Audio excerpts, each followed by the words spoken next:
रामकृष्ण आणि मैत्रिणींनो, स्वागत आहे आपल्या सर्वांचे। तर आजच्या व्हिडिओत मी तुम्हाला खूप सुंदर अशी बाही डिझाइन दाखवणार आहे। बाही डिझाइन म्हणजे फुगा बाही। तर हे जे ब्लाउज मी घातलेला आहे आणि याची ही जी स्लीव्ज आहे, तर अशा पद्धतीची फुगा बाही तुम्ही कशा पद्धतीने तयार करू शकणार याची सविस्तर माहिती मी तुम्हाला आजच्या ह्या व्हिडिओत दिलेली आहे। तर व्हिडिओला स्किप न करता पूर्ण शेवटपर्यंत बघा आणि व्हिडिओ आवडला, थोडा जरी फायदेशीर वाटला तर व्हिडिओला नक्कीच लाईक करा, शेअर करा, कमेंट करा। चॅनलवर नवीन असणार, पहिल्यांदाच माझा व्हिडिओ बघत असणार तर चॅनलला सबस्क्राइब करा, सोबत बेल आयकॉन क्लिक करून ऑल सेट करा रोजचे असे छान छान व्हिडिओ पाहण्यासाठी। तर हे पहा, इथं मी बाही उंची प्लस 1 इंच असं घेतलेलं आहे आणि बाहीची घडी घेतलेली आहे मापानुसार। तुम्हाला देखील असंच करायचं आहे आणि साधी जी बाही असते आपली शॉर्ट तीच मी इथं कटिंग करून घेतलेली आहे एकच आकारामध्ये। बाहीची घडी अशी ठेवत आपल्याला फुगा बाहीसाठी मेन कापड 2 इंच उंचीला जास्त घ्यायचा आहे आणि जेवढा कापड आपल्याला जास्तीच्या मिळेल डबल मध्ये तेवढा घ्यायचा आहे। तर ओपन बाजूकडून आपण बाही ठेवत हा जो काही एवढा पार्ट आहे तेवढा आपण सरळ जसा आहे तसा घेतला आणि वर असा वाढवून घेतलेला आहे। म्हणजे जे 2 इंच आपण जास्ती घेतला आहे त्याला आपण अशा पद्धतीने बाहीचा आकार दिलेला आहे। आणि दुसरी बाही मी इथे तुम्हाला दाखवते। तर बघा, हे ओपन वाल्या बाजूकडून मी 4 वर पॉइंट लावलेला आहे।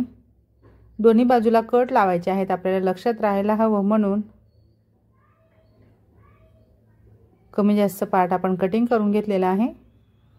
ओके, आता जिथून कट लावलेला आहे तिथून आपल्याला प्लेट घ्यायला सुरुवात करायची आहे। सीध्या बाजूवरून मी खालच्या बाजूने प्लेट्स घेते, सारख्या अशा मापाचे आपल्याला इथं छोट्या छोट्या प्लेट्स घ्यायच्या आहेत।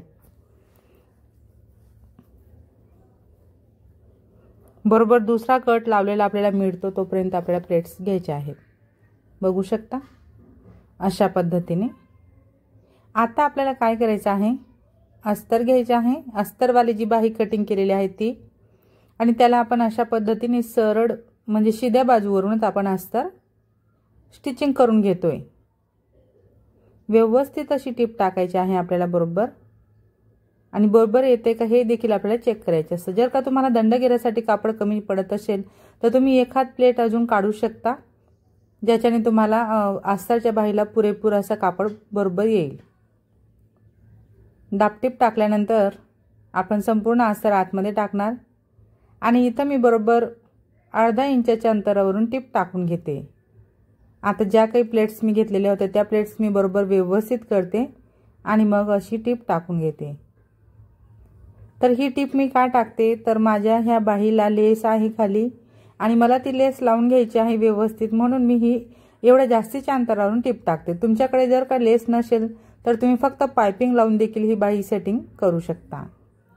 आता इथं महत्त्वाचं पार्ट आहे, इथं बघा मी बरोबर जिथं कट लावलेला आहे तिथपर्यंत सरळ टिप घेतलेली आहे आणि त्याच्या पुढे बरोबर जिथून प्लेट स्टार्ट झाल्या तिथून मी प्लेट्स घेते। तर प्लेट्स घेताना बघा माझा जो 2 इंच कापड मी जास्तीचा घेतलेला आहे तो कापड मी असा बरोबर खालच्या बाजूला करत बरोबर माझा जी अस्तरची बाही आहे त्या अस्तरच्या बाहीच्या आकारावर मी प्लेट्स घेते। याच्यामुळे काय होतंय की माझा जो वरचा कापड आहे हा ब्लाउज पीसचा, त्याचा एकदम छान असा पप तयार होतोय। खूप सुंदर असा फुगा आपल्याला इथं बाहीचा मिळतोय। बघू शकता अशा पद्धतीने। वाव, किती छान आपली बाही इथं फुललेली आहे। आतमध्ये अस्तर जसं आहे तसंच राहणार आहे आणि बाहेर मात्र आपला फुगा एकदम छान असा तयार झालेला आहे। तर फुगा बाहीचे भरपूर असे प्रकार असतात। मी माझ्या चॅनलवरती भरपूर असे व्हिडिओ तुमच्यासोबत शेअर केलेले आहेत, तुम्ही नसेल बघितले तर नक्कीच बघा।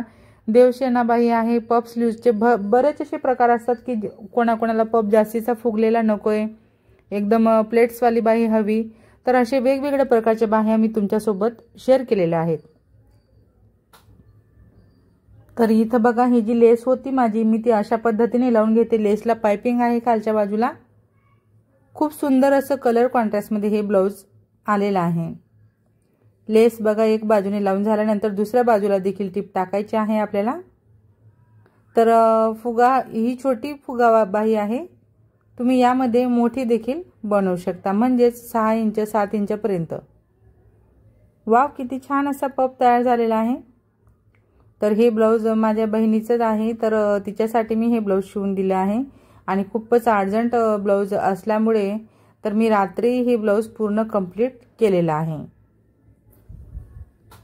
तर अशा पद्धतीने मी कटिंग करून घेतली, कारण बघा कटिंग आणि संपूर्ण ब्लाऊज स्टिचिंगचे व्हिडिओ मी तुमच्यासोबत शेअर करू शकत नाही, कारण मी शूटच केलेला नाहीये, तो खूप घाई होती त्यामुळे। आणि साडीतला हा कापड काढला, त्याला मी दोन्ही बाजूला पिको केलेला आहे। साडी पन्ह्याच्या मी 2 लांब सारख्या पट्ट्या कट केल्या होत्या ही फ्रिल बनवण्यासाठी। तर फ्रिल बनवताना मी एकदम छोट्या छोट्या प्लेट्स घेत फ्रिल बनवलेली आहे आणि थोडीशी फ्रिल इथे शिल्लक राहिलेली आहे, तर त्या फ्रिलमध्ये मात्र मी इथं सुंदर अशी लटकन बनवून घेते।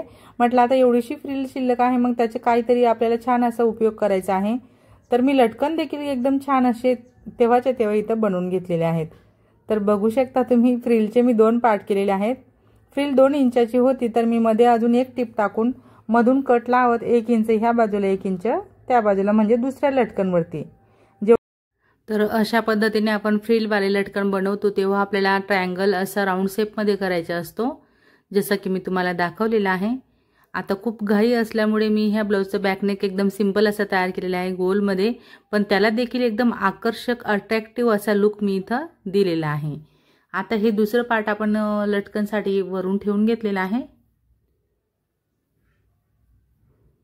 एकदम कमीत कमी वेळात ब्लाऊज मी हे तयार करून घेतलेला आहे अर्जंट असल्यामुळे, आणि माझ्या बहिणीचंच हे ब्लाऊज होतं, तर मग मी साडी देखील घातलेली आहे तिची माझ्या मापाची। सर्वप्रथम मी माझ्या मापाची फिटिंग केली आणि मग नंतर मी तिच्या मापाची फिटिंग करून दिलेली आहे। वास्तविक बघायला गेले तर बघा, आता मी ब्लाऊज शिवते तर तुम्हाला एक इथं महत्त्वाची गोष्ट सांगते। आता हे जे ब्लाऊज आहे ते आहे 34 मापाचं आणि माझं माप आहे 38चं, तरी देखील मला हे ब्लाऊज आलेलं आहे, कारण ह्या ब्लाऊजची उंची देखील तयार 14ची आहे। आणि मग मी माझ्या मापाची फिटिंग केली, नंतर माझं घालून झाल्यावर मग मी तिच्या मापाची फिटिंग करून दिलेली आहे। तर तुम्ही बघू शकता, मी तुम्हाला सुरुवातीला व्हिडिओ दाखवलेला आहे किती छान असं ब्लाऊज आणि साडी, एकदम साडीचा कलर देखील खूप सुंदर होता। मग तिने मला सांगितले की ताई आधी तूच घाल साडी आणि ब्लाऊज आणि व्हिडिओ बनव तुझा आणि मग मला दे असं म्हणून। तर मग मी तसंच केलेलं आहे, कारण बहिणीची साडी असल्यामुळे मग टेन्शनच नाही। आणि माझ्या बहिणी तशाच आहेत, ज्यांच्या साड्या माझ्याकडे येतात साडी आणि ब्लाऊज स्टिचिंगसाठी, तर ते मला सर्वप्रथम तेच सांगतात की आमची साडी तूच घालशील आधी, ब्लाऊज शिवून झाला का तुझ्या मापाची फिटिंग कर आणि मग तुझे फोटो व्हिडिओ तुला काय बनवायचे आहे ते बनवून मग आम्हाला दे असं।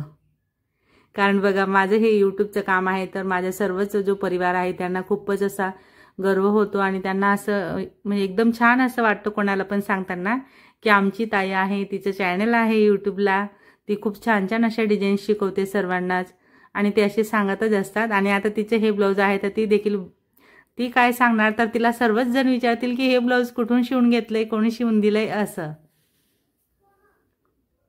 तर फायनली बघा ज्या गप्पा मला करायच्या होत्या त्या गप्पा करत करत आपलं ब्लाऊज इथं कंप्लीट असं झालेलं आहे। तर स्लीव्ज, आता बघा स्लीव्जसाठी इथं महत्त्वाची माहिती तुम्हाला देते, ती म्हणजे अशी की मी ह्या स्लीव्जला फिश कट दिलेला नाहीये, म्हणजेच आर्म होलचा जो आकार असतो आपला पुढचा तो दिलेला नाहीये, तर तो आपल्याला द्यायची गरजच नाही, कारण फुगाबाही आपण बनवतोय म्हणून आपल्याला फुगाबाही ज्या वेळेस बनवतो एकदम फुगलेला पफ आपण बनवून घेतो, तर तेव्हा आपल्याला फिश कट देण्याची गरज नसते।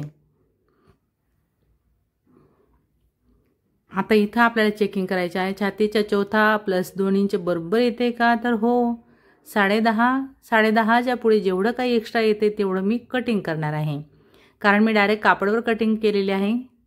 त्यासाठी मी मोजून मापून फिटिंगच्या वेळेस व्यवस्थित मोजून घेते।